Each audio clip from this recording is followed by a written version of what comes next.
আমাদের সকলের মেহেদি দিতে দিতে তখন প্রায় রাত হয়ে গিয়েছিল। ঘুম এসে যাওয়ায় ফ্লোরে বিছানা করে শুয়ে পড়লাম। কালকে সকাল সকাল উঠতে হবে, তাই গল্প না করে সবাই ঘুমিয়ে পড়লাম। রাফিদের বাসা থেকে সাজিদ মাত্রই নিজের বাসায় এসেছে। ফ্রেশ না হয়ে ক্লান্ত শরীরটা বিছানায় এলিয়ে দিয়ে পকেট থেকে ফোনটা বের করে কাঙ্ক্ষিত নম্বরটা পেয়ে সে কল করে। কাঙ্ক্ষিত ব্যক্তিটিকে একবার দুবার ফোনটা বেজেই যাচ্ছে, কিন্তু ফোনের ওপাশ থেকে ফোনটা কেউ ধরছে না। টেবিলের উপর অনবরত একটা ফোন বেজেই যাচ্ছে। ওয়াশরুম থেকে পানির শব্দ শোনা যাচ্ছে।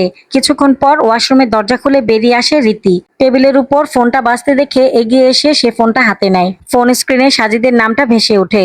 ঠোঁটের কোণে অজান্তে এক চিলতে হাসি ফুটে উঠল। রীতির ভেজা চুল থেকে টপ টপ করে পানি পড়ছে।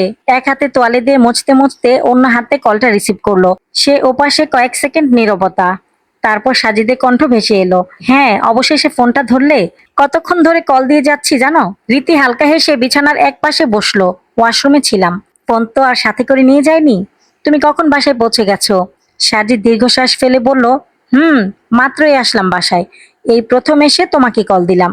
সাজিদ বলল, রীতি একটা কথা বলি, আজকে হলুদ শাড়িতে তোমাকে অসম্ভব সুন্দর লাগছিল। তোমার দিক থেকে চোখ সরানোই দায়ী হয়ে পড়েছিল। সাজিদের কথাগুলো শুনে রীতির ভেতরটা কেমন যেন কেঁপে উঠল আর বলল, ধুর, কিসব বাজে বাজে কথা বলো তুমি, আমি এতটাও সুন্দর না। সাজিদ বুকের বাঁ পাশে হাত রেখে বলে, তুমি সুন্দর বা অসুন্দর ওইটা আমি দেখতে চাই না।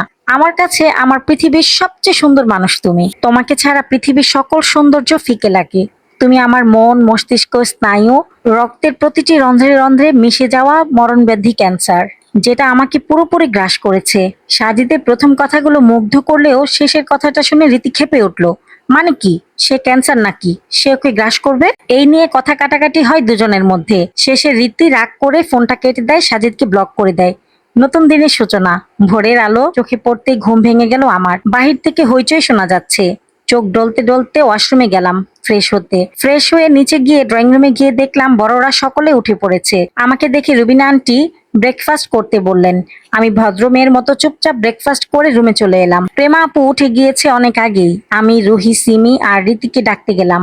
ওদের কোনো সারা শব্দ না পেয়ে বিছানার কোণেই বসে রইলাম। একটু পর ওয়াশরুমের দরজা খুলে বেরিয়ে এলো প্রেমা আপু। সদ্য গোসল করে এসেছে দেখেই বোঝা যাচ্ছে। তোয়ালে দিয়ে চুল মুছতে মুছতে বলল, ওরা ওঠেনি? আমি দীর্ঘশ্বাস ফেলে বললাম, না, কখন থেকে ডেকে যাচ্ছি, ওদের কোনো হেলদোলই নেই। কুম্ভকর্ণের মতো ঘুমিয়ে আছে সবগুলো। আমার কথায় হেসে ফেললো প্রেমা আপু, তুই ওদের ডাক বাদ দিয়ে ওয়াশরুমে গিয়ে গোসল করে নে। ওরা উঠে পড়লে পরে ওয়াশরুমে আর জায়গা পাবি না। আমি আচ্ছা বলে জামা কাপড় বের করে ওয়াশরুমে রেখে আসলাম। রুমে এসে ঘুম থেকে ওঠার জন্য শারিদকে ডাকতে লাগলাম। ও বলল, মাম্মাম আর একটু ঘুমাই, গোসল করে পরে ঘুমিও, এখন চটজলদি উঠে পড়ো। শারিদ আমার কথায় পাত্তা না দিয়ে আবার ঘুমিয়ে পড়লো। আমিও ছেড়ে দেওয়ার পাত্র নেই। ওকে কোলে তুলে নিয়ে ওয়াশরুমে নিয়ে গেলাম। চোখ মুখে পানি পড়তেই ঘুম ভেঙে যায় শারিদের। আমি ওকে গোসল করিয়ে প্রেমা আপুর কাছে দিয়ে নিজে গিয়ে গোসল করতে লাগলাম। প্রেমা আপু শারিদকে জামা কাপড় পরিয়ে নিয়ে এলো ব্রেকফাস্ট করাতে।